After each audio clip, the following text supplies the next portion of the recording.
worst part is like most breweries when they go under isn't because bad beer. I know one brewery that was bad that went under and they should have went under. But like the rest of them, it's either financials or it's family something or it's drama behind the scenes. Sadly. Oh. And that brewery with the bad beer is named...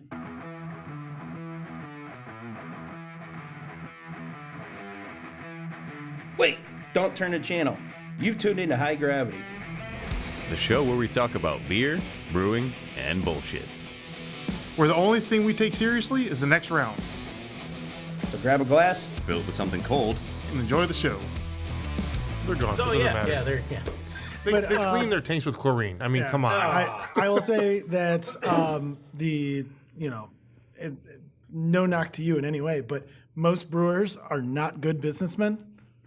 And they just like making beer. They just like making beer, and a lot of the ones that are self brought up. The brewer is the owner. And again, I know you are, but they tend to not be well managed, and then they end up going under because they're drowning in debt and things. It's a good thing I ran corporate for 20 years. So. Exactly. If you're a businessman who likes to brew, that's great. If you're a brewer who's trying to dabble into business, bad idea. Get a partner. Get a partner. I want to go back to cleaning their brewery with bleach, with chlorine. Oh. Yeah. That's I cleaned when I bought my freezer that I turned into a kegerator years ago, my first one. I cleaned it out like the first time with bleach, the freezer, right? Not thinking about it. And the stainless steel keg that I put in there pitted because the chlorine gas will interact with stainless steel and it will pit it. So I can imagine if you clean the inside of your fermenter with that and it starts pitting. The taste it leaves. Unless you flush the hell out of it. You can. I rinsed that thing out very thoroughly, and when you open the lid, it still smelled like bleach. I didn't think anything of it at the time, but yeah, it will pit your stainless steel kegs. And they were business owners that didn't know how to brew. Bummer. That was the difference on it. Yeah, that also will become problematic. If you make horrible beer, you're not going to stay in business. No. That's the thing. You can. It's not hard to make serviceable beer that the general public will enjoy. Not everyone is educated enough to know the difference, but if you're that bad, then that's sad. No, there's been a lot of breweries where I go to and it's like I get a flight and there's not a beer I enjoy in the entire flight. And that's where it's like, I don't know that you're gonna make it, man. It's like that's a shame. If there's a beer that has an infection or something, or a beer that's but also if they're in a crowded area and people don't know, that's true, and they know how to market, they'll probably still make it. Yeah, I mean it's not like rocket science to try to make at least good beer. Yeah. There's an art to great beer. Right. But if you're making passable beer and you're, like you said, in a pretty walkable area, you're going to do okay. Yeah. As long as you're not mismanaging money. If you just want passable beer, just follow the basics and clean, sanitize, and you're fine. Yeah. You have passable beer every time. Whenever someone says they want to make beer, I ask them, like, can you like cleaning? Yeah, can you clean and can you boil water? They're like, well, yeah. I'm like, okay, then you can make good beer. Yeah. As long as you focus on everything's clean. 90% of the time is cleaning and sanitizing, you're fine. Yep. Yeah. I mean, the Great Baraboo's been around for a long time. Their beers have never been good. The food's good. I just went there for the first time a couple weeks ago, and yes, you are very right. I have a few but friends they've been that around love for that years, place. and there's a million people in there. It's a pretty solid sports pub. They have decent food. They have decent food. I think I've had one or two beers there, but it wasn't their beer. Yeah, but they promote like clubs. They have all beers, not just craft beers. They have domestic and everything That's too. what I'm saying. So they cater I've never had one of theirs. They're not really I don't just think. a brewery. They cater to They're a brew pub. Yeah. And their beers are never like, oh my God, these are vile, but they're never good either. They're not standing out in the crowd. Yeah. But I don't think that's their market. No, it's not their market. Nope. They're looking for brew it cheap and sell as much of it as possible. Yep. Yeah, I didn't hate the beer, but I remember the beers I had. I was like, there's something that's not quite here with this beer. I've got friends that love the place, and we have a lot of like birthday parties and stuff. big for place. The group of friends. It's decent.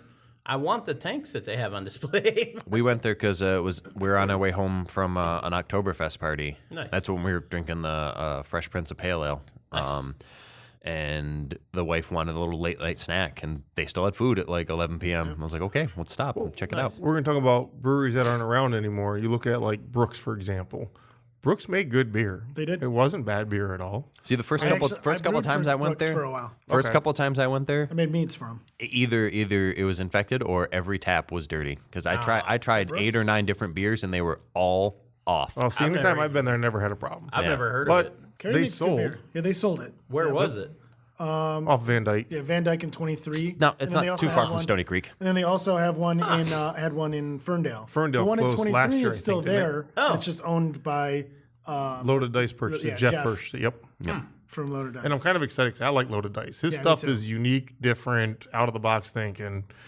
And then I should get him on. everyone knows I don't drink sour beers, right?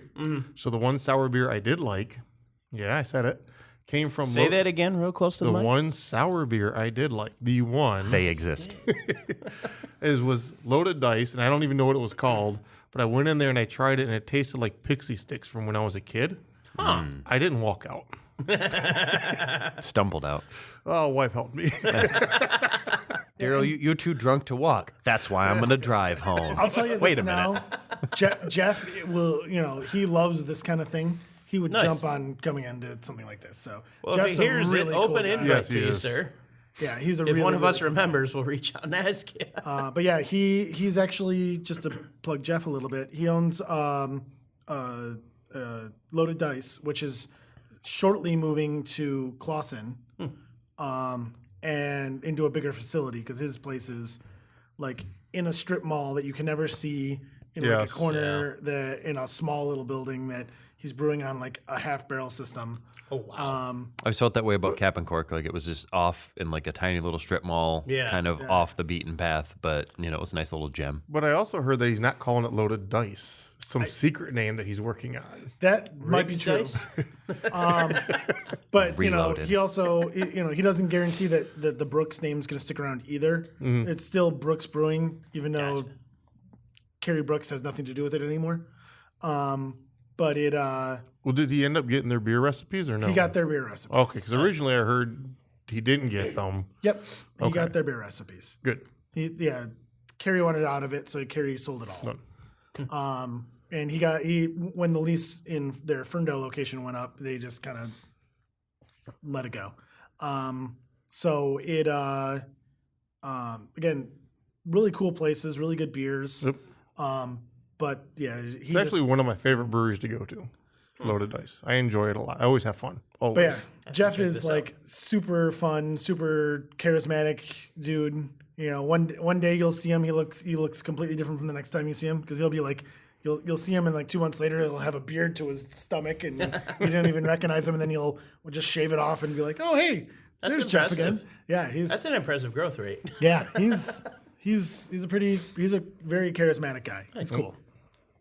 But we're talking about breweries that have gone out, and so I was looking through stuff to bring, and I found I've got quite a few beers from breweries that need to get drank, and and so this is going to be Daryl's favorite beer because Excellent. it's a Cherry farmhouse. sour. Oh, okay. Farmhouse, sour adjacent. We haven't had a farmhouse on here yet, have we?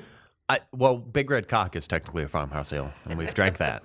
I'm wearing my Brewery of Avant shirt today. I so. don't think we had the Big little- Red Cock little here. We phony. talked Oh, about Oh no, we it. didn't. You're right. We had the other one, and you kept japing about the Big Red Oh, Cock. that's always scary to see. This is a few I'm years hoping old. Not glass, though. I'm hoping it's overcarbonated and not And I'll let you sour. read because you're better at reading the. Oh, that Smells good. is about the strongest smelling farmhouse ale I've ever smelled, Daryl. And it's called Party Socks. It's called Party Socks. It smells like party socks. This might not be good, but we'll see. I'm hoping Raspberry this. tea. I'm hoping this didn't earn its name. How the beard ale earned its name. Here, let me read. I'll read off the can here and see what we got. Let's see. It's Wow, cool looking can. It's pink and it's got like different kinds of socks all over it. Kind of reminds me of like cupcakes, like the It artwork. almost has that fermented sour taste in the smell. If I remember So- correctly, it was a sour beer when I remembered it. It's very bubbly when we poured it. So It's almost like there's something that stayed alive. Excited. Yeah.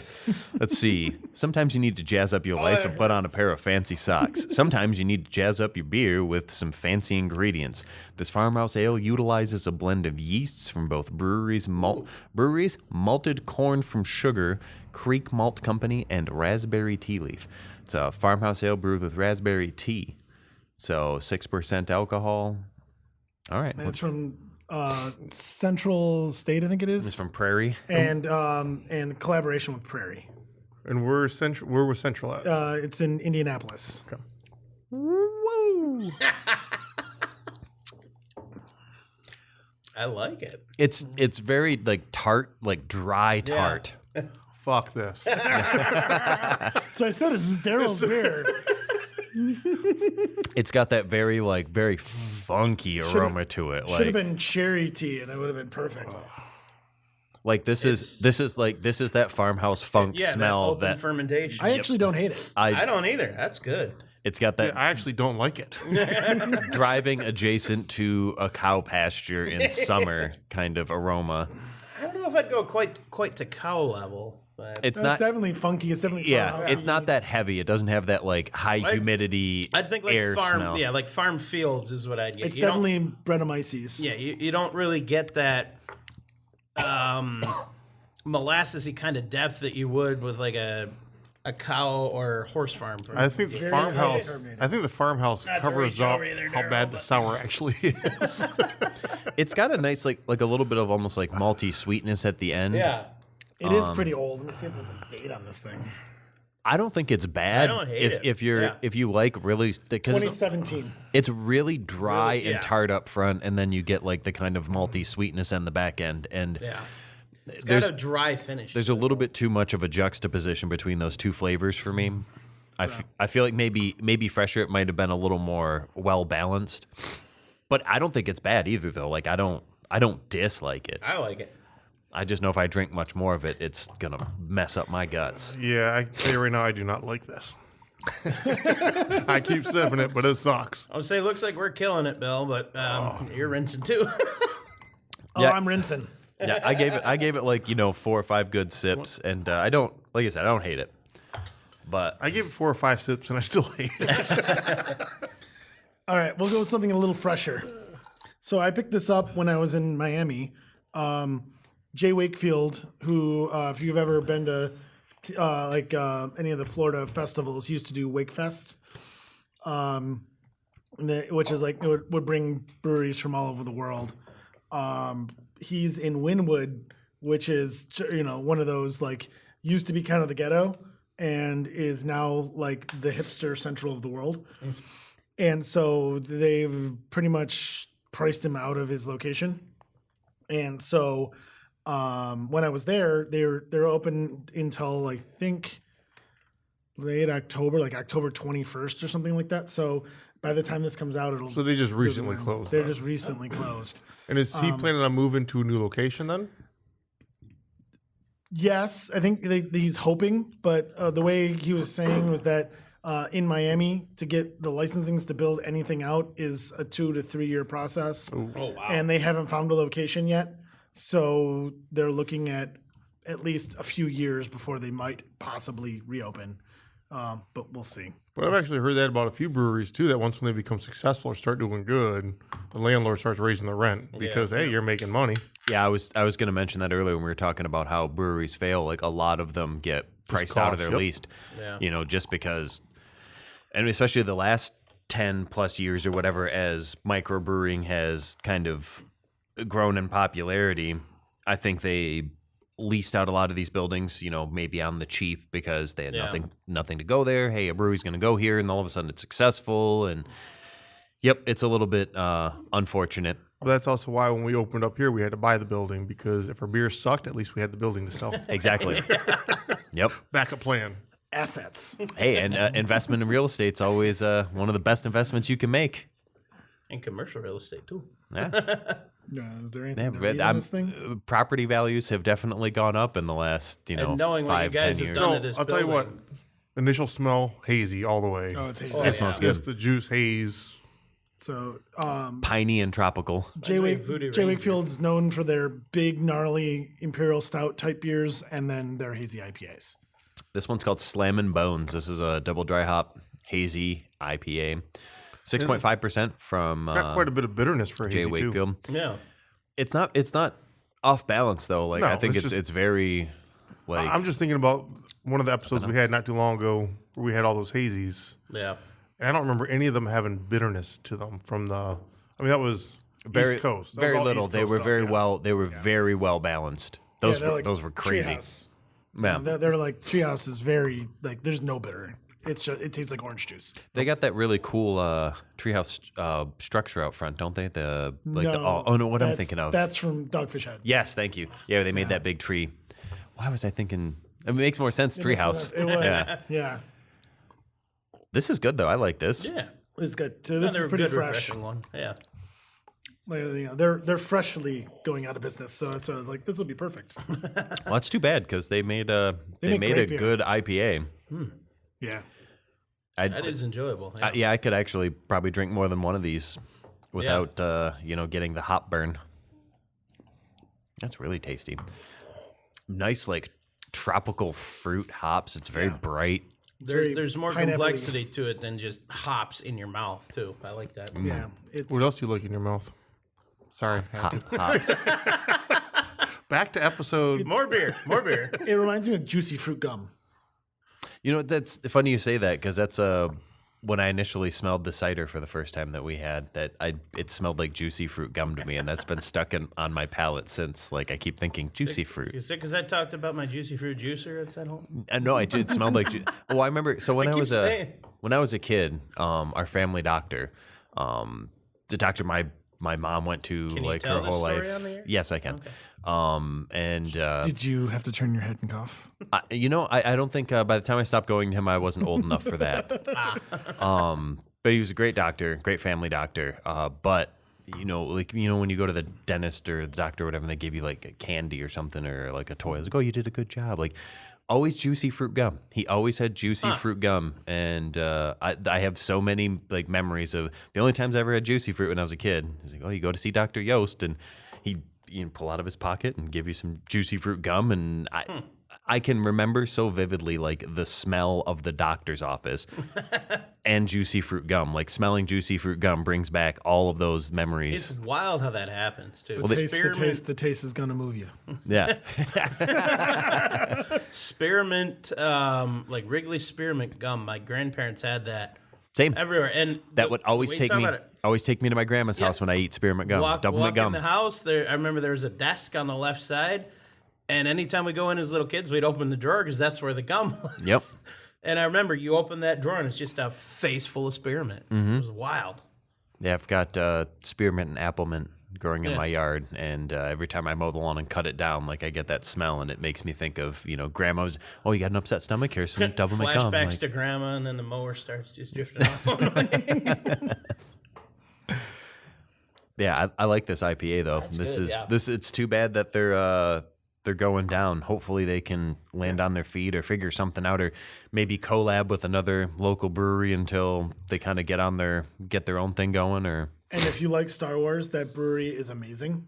oh yeah, Star Wars themes. It is. They have when you walk in, a giant mural, like the entire side of a building mural. They've done a couple different times. Last time when I was there, they had like Grogu and like a whole like Star Wars mural on there, but it's changed a bunch of times in the mural. Did I ever show you my Star Wars artifact? No. Oh, I'll have to show you the picture. And then they like one of the big tables you drink at is actually Han in carbonite. Ah, that's cool. That's Like awesome. it's just Star Wars everywhere. Speaking of Han Solo, that's hanging in my basement.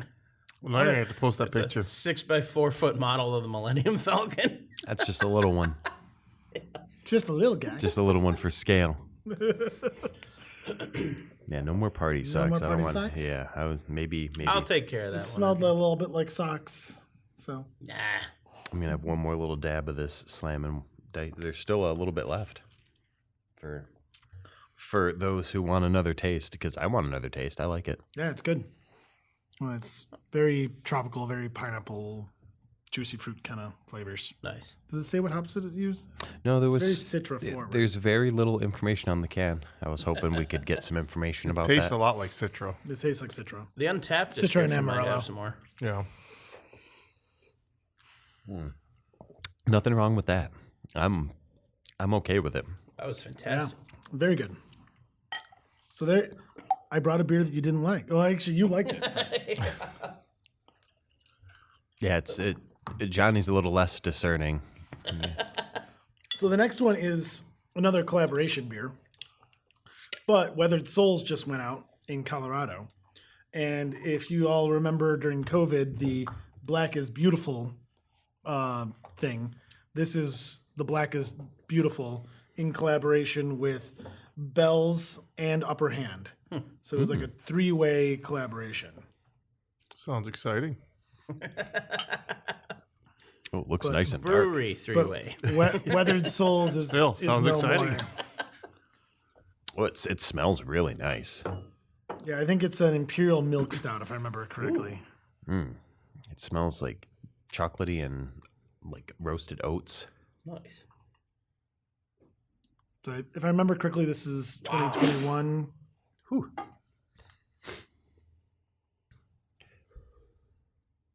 It was during that whole like Black Lives Matter push during COVID. Oh, that's good. That's good. That is. That is It's more really like nice. a dark chocolate. I like that a lot. Imperial oatmeal stout. Okay, that Oatmeal explains stout. the oatmeal. I thought it was milk stout, but oatmeal stout. Yeah. It's definitely got big oatmeal vibes. It's got a without nice a doubt, like yeah. heavier body to it and Like bitter chocolate. Yeah. nice dark Very bitter chocolate.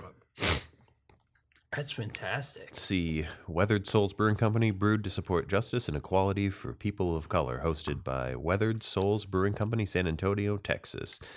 Brewed and bottled by Bell's Brewing Company, Comstock, Michigan. 8.7%. Lifespan 6 months. You're a liar. This is 4 years in and it is still delicious. So absolutely delicious. Yes. This bottle lied to me. They should have said prime in 6 months. I Yeah. Maybe you know what? They lied to me about the age of this bottle. What else are they lying about? Did they not brew it for equality and for the people? They brewed it in spite of them, didn't they? Well, since we're talking palate, no. Last night I was at Oktoberfest, and they're in the back corner. They were doing like a little bottle share that we probably shouldn't really. I can bleep We're it doing if a you bottle want. share here December 15th, so I don't care. But I was sitting there and I was drinking stuff, and one of the old brewers from there opened a brewery in Colorado called Burns Family Ales. And I looked at all of his bottles, and all of his bottles it says, "will age gracefully for 25 years plus." On every one of his bottles, at least the big beers bottles. I've got one in my basement, and actually, it's a big ass bottle. And it says like prime drinking years, like 2038 or something like that. It's a sour, and How I would bet they the small know? ones are not. When- I yeah. don't know.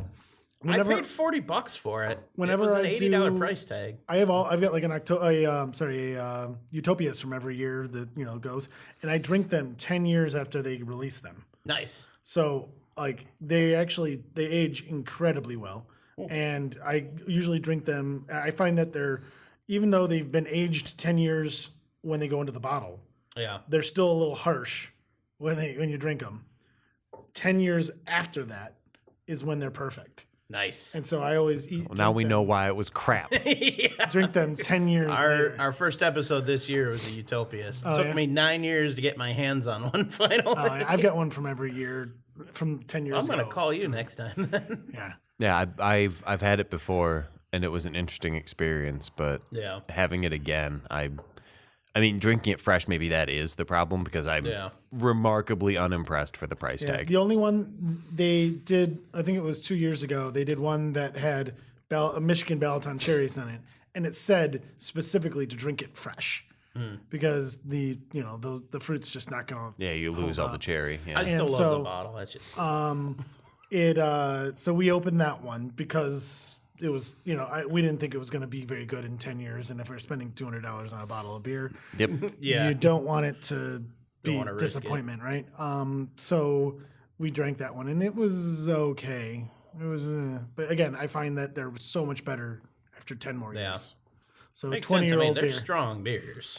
So, beers do last 20 years. Oh yeah, especially ones with like 30% plus Yeah. alcohol or whatever. So I think some of the oldest ones I've had were in their 20s. It was a 93 Tommy Knocker, if I remember it, or 91.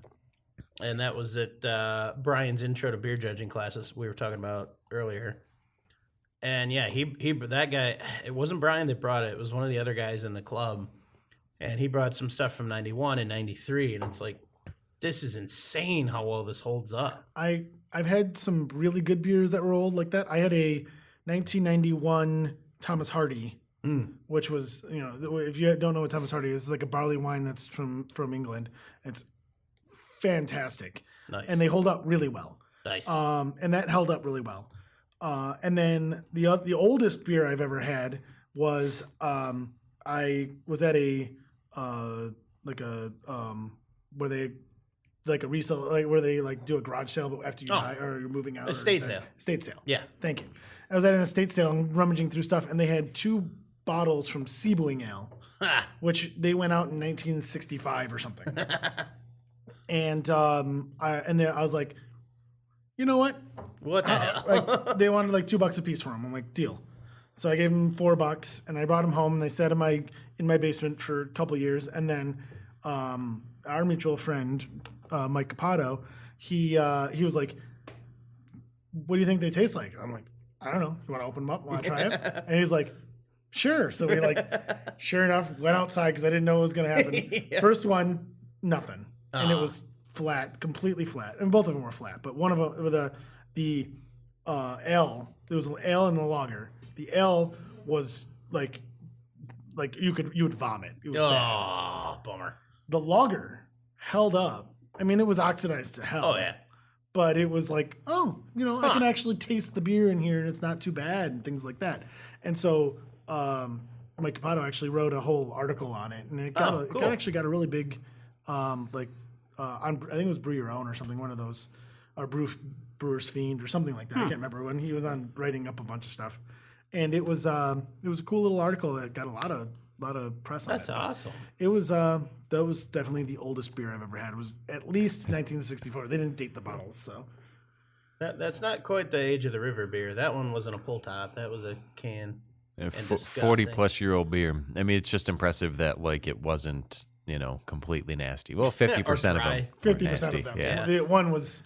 It was you just put it near you and you're like. I remember the same party that I first ever had Utopias at. Someone had found a can of the old Budweiser with the frog on it, from 1996 or So something. yeah, it was mid to late 90s. Yeah, so that was a 20-year-old can of Budweiser, and guess what?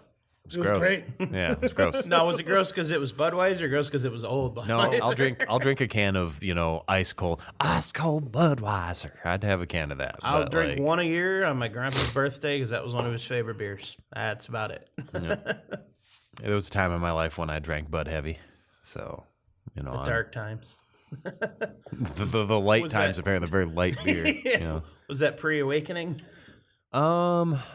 No, I enjoyed craft beer then, but it was kind of prohibitively expensive to want to drink craft beer. Like when your tendency is to drink, 15 or 20 beers at a time. Yeah. I mean, I was 22, 23.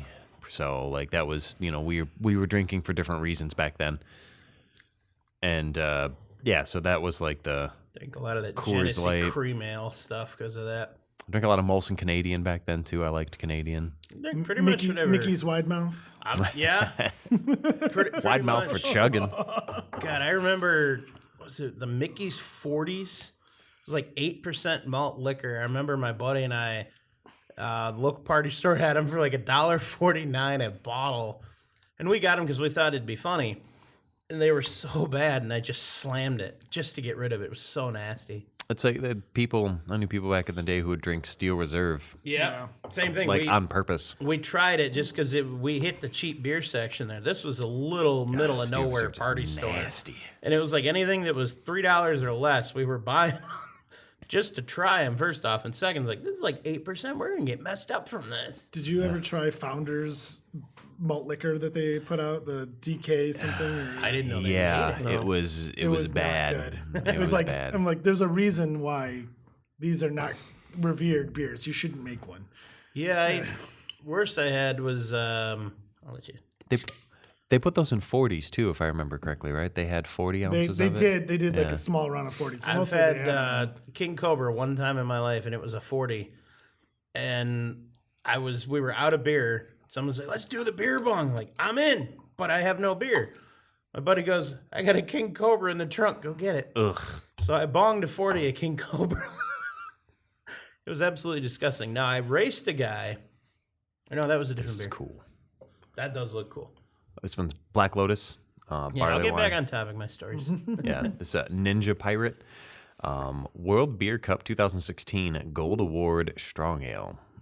So Black Lotus Beer Company. I'm very intrigued. Yeah, they were a really good brewery too when they were around. I actually went to their auction when they closed to sell. Did you get anything cool? No, Oh. I did not. Now, River's Edge or Brewing, I think or River something Brewing is now in that location in Clawson. River Rouge Brewing or River Well, I Edge thought Brewing? Or River Rouge. Rouge? No, River Rouge. They were Royal Oak and they No, moved yeah, over they- to Warren or something like that. No, but they moved- changed their name. They changed their name. Yeah, that's unexpected. I hope they're Unexpected, just a yes. name and not actually anything from the River Rouge. No. And it's but yeah, no, I think this is River's Edge Brewing. I can't remember. It like they make like a Polish lager and they're pretty big. I think they're based out of Jackson. But they have a satellite location in Clawson in the old Black Lotus location. Oh, This isn't bad. Definitely smells like barley wine. Yeah, it definitely tastes like barley wine. John likes. It's got nice little kind of like caramely malty notes on the back end. And everything I hate about the fact that they put a barley wine in a freaking giant ass bottle. I don't I usually like it a lot. I don't usually go for barley wines. It's not really my style. It's got that back end taste, like that dryness has been aged out for a long time. Yeah, it's probably past its prime, in my opinion. But it's The still up tasting front pretty taste good. is good, yeah, but you can tell on the back I'll end. do my part and kill it. I mean, I like it. That's fantastic. It's good. I like it. I'll drink more of this. Meh. Meh. I just don't like barley wines. This tastes like a aged American barley wine. I could see that. Yeah. Yeah, so it's like it tastes like old Bigfoot. Yeah, I would say like like a little bit of a older, not older taste. I can't really think of it I don't know. anymore. I wouldn't send it back if I ordered one. But Yeah. if I see barley wine on the menu, I don't order one. I almost always order a barley wine because I want to know what I'm that in is the like. same boat. I time after time after time I was disappointed. We have had some barley wines I enjoyed, Yeah. that I liked, but not enough of them that it's outweighed all the barley wines I've had where I was just like, eh. Yeah, Belgians and barley wines are some of my favorites. One of the And best that's- ones we had was that homebrew one. Yeah, that was good. I don't remember. The same one that they made that spiced ale. Yes, that we said was the Yankee Candle the first time, and the Yeah. second time tasted really good after it aged out. Yeah. It was good the first time, just too Still spicy. called it a Yankee Candle though. Yes. Man. I just edited that one. and I will say barley wine is my white whale. I've brewed a bunch of them, but I've never made a single barley wine that I liked myself. I'll have to. So I did a braggot that was very much that, and I'm still disappointed because it did not carbonate. I definitely killed any yeast in it because I left that and I think I did secondary like 2 or 3 rackings. Always 'cause- repitch yeast in your Yeah, bottles. I should have. But I was nervous to get bottle grenades because I had that once before, and I've been spooked ever since. No, that was from a root beer though. That wasn't a beer. And I was kind of winging that recipe a little bit. And I talked to Preacher about that one and I think I talked to you too about that one. And I got some insight from both of you guys. Anytime I make anything with that much residual sugar, I force carbonate it. I don't try to bottle. And finish that's when we've talked about that. I might still borrow some equipment from him and do that. Yeah, I keg everything and I've got a yeah. bottling gun. it. Yep. Because then I can not only taste it and make sure it's Yeah. carved properly and tastes good. If something's off about it, I don't want to waste all my time bottling it. That's only going to get worse. And that thing is, it's already bottled, so I'm gonna have to dump it all out. Rinse the bottles and then pressurize it and rebottle. I have so many kegs. Yeah. You can just fill up a keg. I don't care. Yeah. I've got at least one good one. The other one I still have to pop. I remember the vents out, when I first started doing kegging, like it was a little harder to find. Like they weren't really manufacturing the new soda kegs, yeah, and so you had to find the used ones. And the old then Coke kegs. and Adventures in Homebrewing started carrying their own branded, like brand new stainless steel kegs for like $75 a piece. On sale for $65, and I went there and bought 5 of them. Then I kept buying more and more and more. I think I've got 13 of them. Nice. So I have too many. And if you look on Facebook Marketplace now, Oh, yeah. They're everywhere. I've got a whole setup, and I even have a bottling gun that I got from Slamka, and it was an old homebrew bottling gun. I mean, it would still work. I bought the Blickman. Yeah, I'd rather use yours. Yeah, I know. I think it was like I know $130 or something, Yeah. and me and my buddy split the cost, and it was well worth every damn penny. The first keg that we bottled up, we bottled a whole keg into Bombers, because we had friends at work who wanted. This was the first beer recipe that my buddy had ever made. He wanted to make a hoppy like red Irish ale. And so he spent a lot of time online researching a recipe, and then he's like, "Okay, here's what we're gonna do." He shows me the recipe, and I'm looking at it, I'm like, "That recipe's very wrong. Like somebody fucked this up. It was supposed to be looked like a partial mash, but the kind of like the grains, like in the grain bill and everything. I'm like, that doesn't make any sense. Like that's not gonna work." And so I tweaked it for him, and we made it, and at the time, what was it? It was HBC 423 or something like that. There was a specific hop that was out that season that they were, I guess like pre-release hop. I can't remember what they call it, but like basically they're releasing a variety to like kind of like field test. Like, oh, is this a variety we want to continue with? And all summer Adventures had every Tuesday $15 kit came with your grains and your hops, everything but your yeast. Shit. And so every Tuesday we'd go there and get these kits, and I'm like, hey, let's use these hops. We've been getting a lot of them. And it turned out really good. It was like an 8% red ale with, this nice like bright hoppiness, very fruity, and so everyone really liked it. So we had to bottle it off, and we bottled the whole keg. And it was so easy. Like you just, we'd clean the bottles, obviously, and let them dry out, and then give them a little bit of CO2 to fill it with CO2. Yeah, purge it. And the bottling gun has like a button for CO2 and a button for beer. And so then once you give it a little CO2 bath, you fill it all the way up, give it another little blast of CO2 to, push out the oxygen, capper. And some of those bottles 6-7 months down the line were still very good. The stouts that we bottled that day we drank 1-2 years later, and it was still perfectly fine. I'm going to have to just take a day and do this. The only thing, I want to find some kind of filter, though, because once they were bottled, there's so much settled out in that. I almost wish. Just a Canton bottle, I thought about that. You know what I do whenever I keg beer, like I pull it right out of my fermenter, unless there's some sort of secondary process or whatever. But from the primary fermenter goes right in the keg.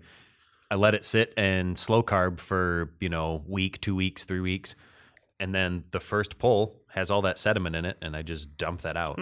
Yep. It's not the best way to do it, but this beer is like when I've got something on tap, it's just something I just want to drink, just something typically cold and clean. Where the hell my other keg is? Because I had the one. You want one? I'll give you one. Just tell me. I have so many kegs. I've probably got some kegs with. I've got one keg that still has some barrel aged imperial stout in it that we made. Like 7 years ago. Nice. And it's all full of CO2, so it's probably still good. You can have it. I'd try it. I had a carboy that had been sitting in a closet for a handful of years. It had gotten infected, and I was going to do something with it, and then I totally forgot about it. And I was cleaning out the closet. I'm like, oh my God, there's this carboy in here with like 3 gallons of dry Irish stout that got infected. And I said, I'm just going to dump it out.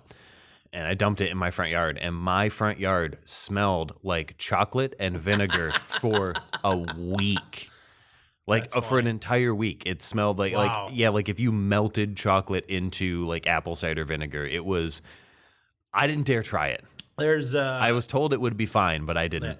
The smell of it, I was like, nah. not for me. So a friend of ours, Slomko, he did a mead once. I remember this story that he forgot about in his garage for like 3 years. And he went to move it, and he thought it was an empty barrel. And he says, "This is heavy. What the hell is this?" And then he remembered, it clicked. Oh, I didn't like this because of this. What the hell? I'll try it. He liked it, and he submitted it to a competition, and he got a gold medal out of it. Nice. Yeah. So I did me and my friend brewed a big batch. So I got a 30-gallon fermenter and a 30-gallon pot from a friend. And I was like, why not? Let's do a 30-gallon. So we did 30 gallons of Imperial Stout. Jesus. Oh, yeah. Nice. Right? Big, giant batch. It was like 2 55-gallon, sacks of grain to make this beer. And so we brewed it, we made it, and it was very meh. It was like, no matter what, it was just like, we're like, let it age. It's still meh. So we decided, you know what? We both pulled off 5 gallons. We drank it. We did it fine. And then the rest of it, we did 15 gallons of it. And then there was another 5 we did, I don't know, just drank through. I don't remember what we did with it. But we did 15 gallons, and we put 3 different souring agents into the 3 carboys. And so we did, I think they were all East Coast. Oh, it was like Rose Layer, and then East Coast, Bug Farm 1 and Bug Farm 2. And so we put them on and like shoved them into my sister's basement, and then forgot about them for years.